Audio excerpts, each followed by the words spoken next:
विधानसभा seat की तरफ और जानते हैं कि उस सीट का मिजाज कैसा रहा। यह है रक्सौल विधानसभा, पूर्वी चंपारण की सीट। फिलहाल तो बीजेपी का कब्जा है, लेकिन मिजाज क्या रहा है रक्सौल का? जो नेपाल से सटा हुआ ये इलाका है, रक्सौल में सीट स्कैन जब हम करते हैं रक्सौल का, रंजन जी, तो क्या दिखता है? किसका प्रभाव रहा है? रिकॉर्ड्स क्या दिखाते हैं? देखिए, जब रक्सौल की बात करते हैं तो नेपाल सीमा से सटा है, जैसा आपने बताया। अंतर्राष्ट्रीय व्यापार का एक केंद्र है और बहुत व्यस्त शहर है। यहाँ पर ट्रांसपोर्टेशन आपको बहुत हेवी दिखेगी, ट्रैफिक जाम की समस्या रहती है, लेकिन अन्य शहरों से, भारत के अन्य शहरों से कनेक्टिविटी जो है वो लाजवाब है रक्सौल की। अब यहाँ के नेताओं की जनता के साथ कैसी कनेक्टिविटी है उसकी भी चर्चा हम लोग कर लेते हैं। तो देखिए, अगर यहाँ पर लोगों से कनेक्टिविटी के आधार पर अब तक जो परिणाम मिले हैं, तो आपको बता दें कि रक्सौल में अब तक 17 चुनाव हो चुके हैं, जिसमें कांग्रेस ने इस सीट पर सबसे ज्यादा बार जीत हासिल की है। 8 बार जो है कांग्रेस इस सीट को जीतने में कामयाब रही है। दूसरे स्थान पर बीजेपी है, जिसको कि ये सीट 6 बार मिली है। इसके अलावा जनता दल ने 2 बार ये सीट जीती है और संयुक्त सोशलिस्ट पार्टी को भी इस सीट पर 1 बार सफलता मिली है। जहां तक व्यक्तिगत बात करें तो जो अजय कुमार सिंह हैं, जो बीजेपी के टिकट पर चुनाव लड़ा करते थे, उन्होंने सबसे ज्यादा बार इस सीट पर फतह हासिल की है। कुल 5 बार उनको यहां से सफलता मिली है। राधा पांडे वो 4 बार और सगीर अहमद जो हैं वो 4 बार यहां से चुनाव जीतने में सफल रहे हैं। अगर इस सीट को आप देखें तो 1985 तक ये कांग्रेस का किला था, गढ़ था कांग्रेस का, और लेकिन उसके बाद जो है उसकी पकड़ इस विधानसभा क्षेत्र पर कमजोर पड़ती गई। इनफैक्ट जब आप बिहार के किसी भी सीट को देखेंगी, ज्यादातर सीटों पर, तो 1990 में जबकि जनता दल का गठन हुआ और उसके बाद से आप देखिएगा कि कांग्रेस की पकड़ ज्यादातर विधानसभा क्षेत्रों में कमजोर होती चली गई और उसकी जगह पर जनता दल और फिर धीरे धीरे करके बीजेपी भी सामने आई। और अब जब मुकाबला होता है तो ज्यादातर जगहों पर आप देखती हैं कि मुकाबला बीजेपी और जो सोशलिस्ट विचारधारा हैं आरजेडी, उसके बीच ही आपको देखने को मिलता है। हालांकि पिछली बार जो रक्सौल में मुकाबला हुआ है वो बीजेपी और कांग्रेस के बीच ही हुआ था।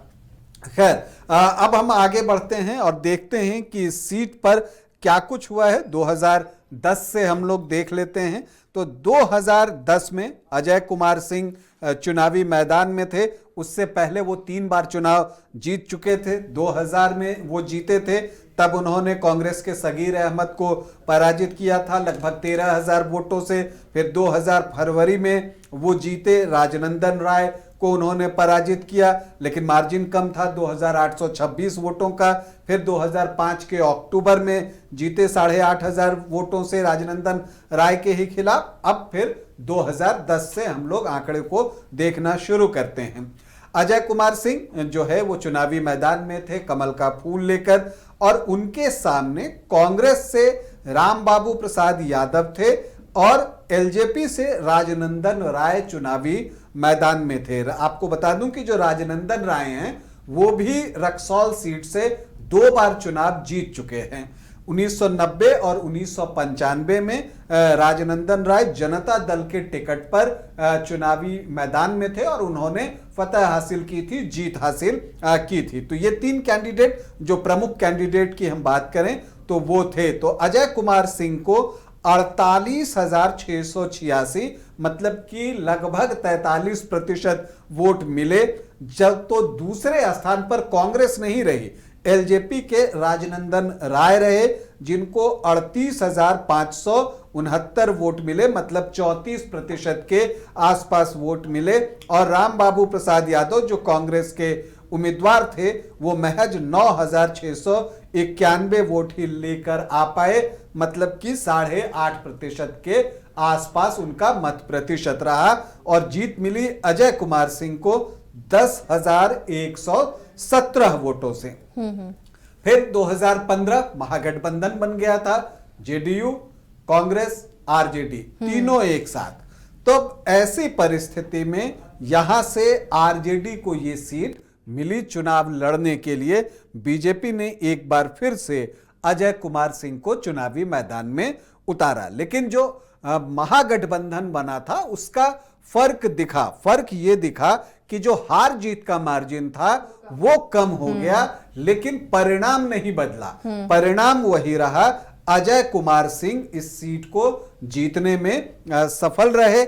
उनको मिले 64,731 वोट, मतलब 39.81% वोट। सुरेश कुमार यादव जो हैं उनको जो मिले 61,562 वोट, मतलब 37.87% वोट। और श्याम बिहारी प्रसाद निर्दलीय चुनाव लड़े थे, 21,697 वोट लाने में कामयाब रहे, 13.35% वोट। तो अजय कुमार सिंह को जीत तो मिली, लेकिन मार्जिन कम था, 3,169 वोटों की जीत थी।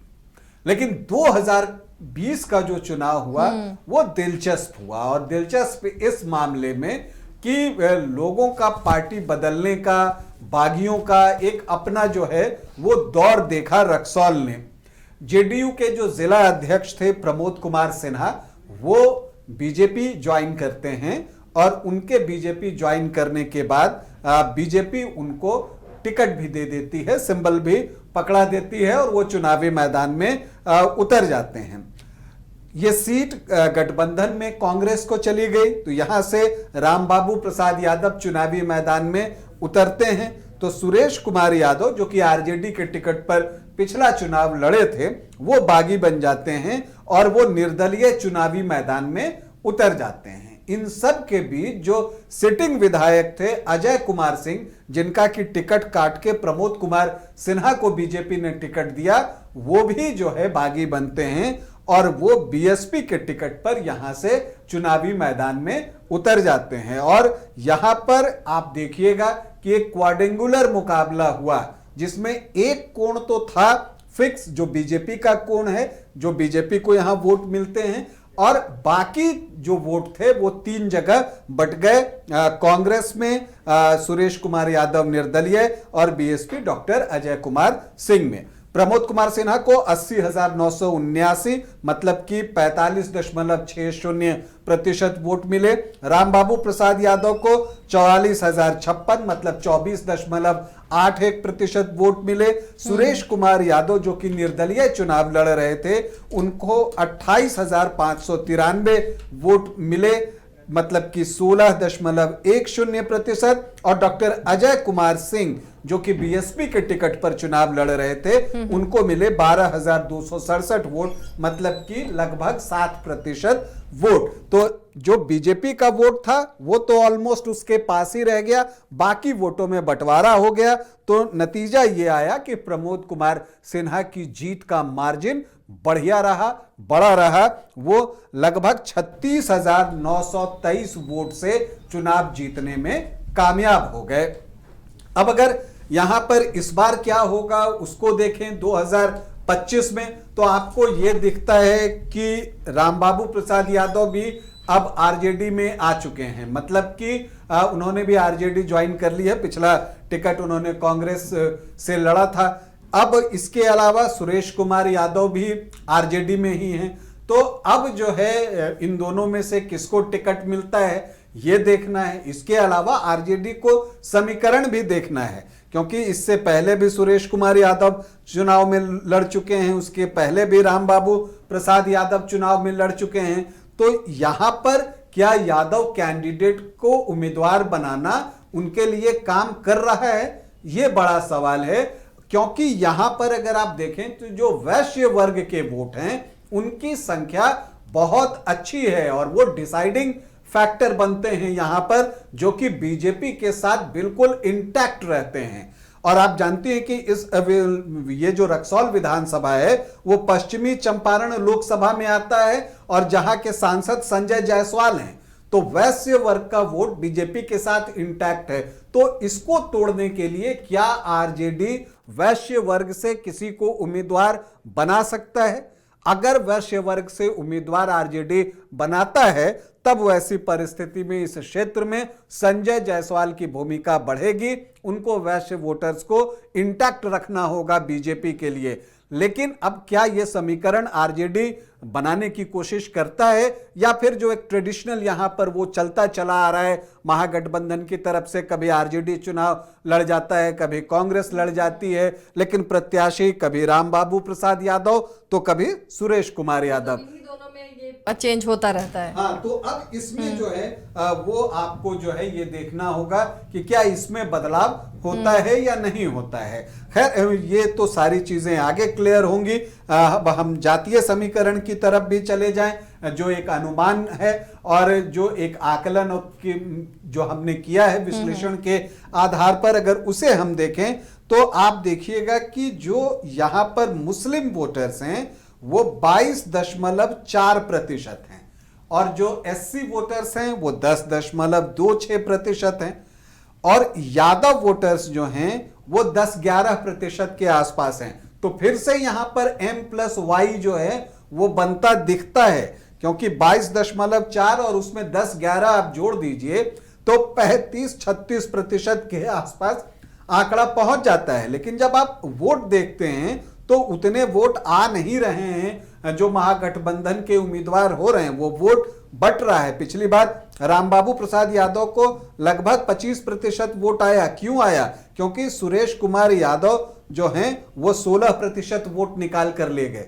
तो आंकड़ा है उसके आसपास, लेकिन जब ज्यादा उम्मीदवार खड़े होते हैं तो वोट जो है वो सब में बंटता है और इसका नुकसान भी महागठबंधन को उठाना पड़ा है। तो उसे ऐसा कैंडिडेट देना है जो महागठबंधन के जितने भी उम्मीदवार पार्टियां हैं उनको मान्य हो, तभी, नहीं तो अगर कोई बागी बन गया तो फिर उनका खेल जो है वो बिगड़ेगा। हालांकि जो बीजेपी के बागी अजय कुमार सिंह पिछले बार चुनावी मैदान में थे, वो सुनने में ये आ रहा है कि जनसुराज से उनकी करीबी बढ़ी है और हो सकता है कि वो जनसुराज के टिकट पर यहां से चुनावी मैदान में उतरे। वो जितने वोट लाएंगे उसका नुकसान बीजेपी को उठाना पड़ेगा और वो पिछली बार भी उठाना पड़ा था।